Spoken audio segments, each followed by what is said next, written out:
The Minnesota Vikings pass game in 2019 revolved around Stephon Diggs. Now, Stephon Diggs didn't get all the targets in the world. Dalvin Cook, of course, got more targets, but it was revolved around Stephon Diggs. Every play he was used. He was used to get a first down. Of course, he was used to get a first down, get touchdowns and that kind of stuff. But he was used as a decoy to distract. People would double team Stephon Diggs all the time. Every team would double team Stephon Diggs, and that opened a great path for both Kyle Rudolph. It would open for Adam Thielen, of course. The whole offense revolved around that. Stephon Diggs did not like that. He wanted more targets. He did not want to be a $40 million decoy. I understand that. And Dalvin Cook would get all the targets, and then Dalvin Cook would be great after the catch because you have Stephon Diggs, who's getting double teamed on the far left side of the field, while Dalvin Cook is throwing a shotgun pass to on the right, or a check down pass. Stephon Diggs still did great. 93 targets on 1,130 yards. That averages the most for 17.9 yards a catch in 2019, the most in the NFL. 63 receptions. He was the best deep threat in the league. I don't care what anyone says. Stephon Diggs last year was the best deep threat in the league. This year might be different, but he was last year. We still have Adam Thielen's route running. Although we lost Stephon Diggs, we still have Adam Thielen's route running. We still have Kyle Rudolph's catch radius, and we still have Dalvin Cook's yards after the catch.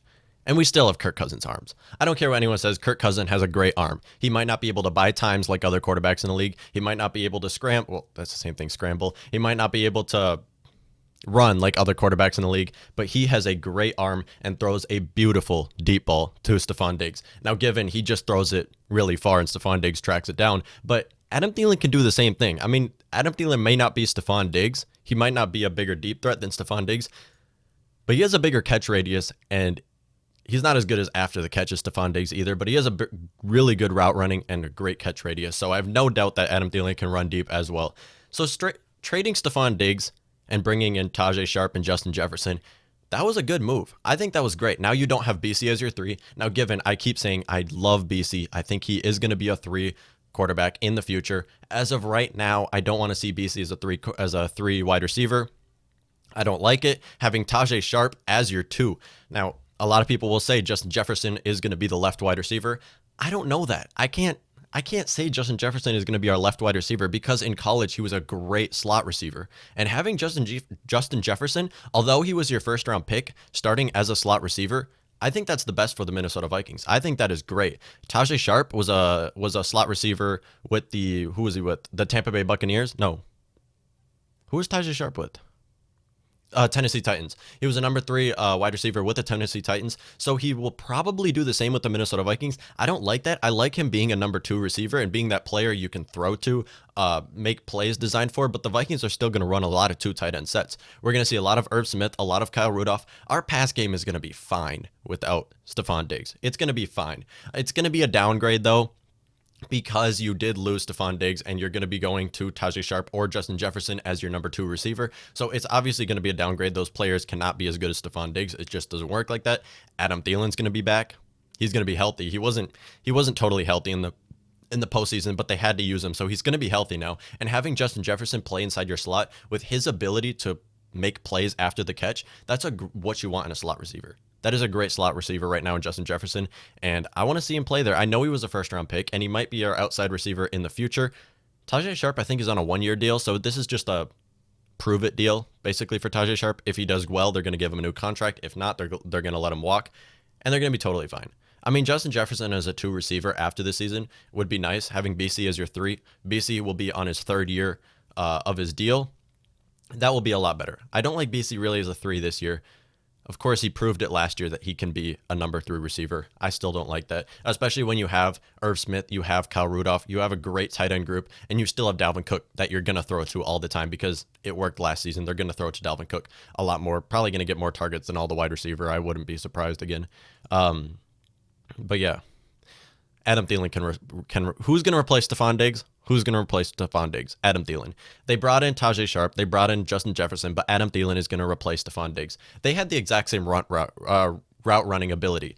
People always say Stephon Diggs is one of the best route runners in the league. Of course he is. I would say Adam Thielen and him have the equal route running ability. Now Stephon Diggs, obviously his routes look better because he's greater after the catch. Adam Thielen has a bigger catch radius. Going to be a lot easier for Kirk Cousins to throw to. Now, Kirk Cousins, like I said, has an amazing arm, and I don't think it's going to be any problem anyways. So Adam Thielen replacing Stephon Diggs will make a big impact on our pass game. Our pass game will be revolved around, of course, Adam Theilan, but you're going to see probably more players getting more targets than Adam Theilan. I think Dalvin Cook's going to get more targets than Adam Theilan. I think Justin Jefferson might.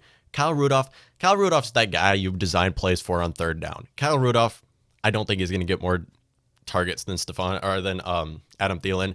I think Kyle Rudolph is going to be amazing. Kyle Rudolph is so good in the red zone. They're going to use him a lot in the red zone. They're going to use him a lot on third down. Outside of that, I don't know. I want to see Irv Smith used a lot more. If Irv Smith gets more targets than Adam Theilan, that would be funny. I don't think it's going to happen. I think that Dalvin Cook and Justin Jefferson will probably get more targets than Adam Theilan. Tajay Sharp, if they play Justin Jefferson inside the slot. I want to see Justin Jefferson inside the slot. If they play him inside the slot, a lot more targets because these are great after the catch. So him and Dalvin Cook getting more targets than Adam Theilan might not seem like a good idea, but it will be because Adam Theilan will change our pass game. He's going to get double teamed because he's the threat on our offense, really. Dalvin Cook, yeah, but you can't double team Dalvin Cook. Anyways, lots of 2 tight end sets we're going to see. Lots of 2 tight end sets. We saw that last year. We have, of course, Kyle Rudolph, who won that Saints game for us. Kyle Rudolph, who has the greatest hands in the league, greatest in the red zone. Not the greatest hands in the league, but I think he is the greatest player in the red zone, and they're going to use him on third down a lot.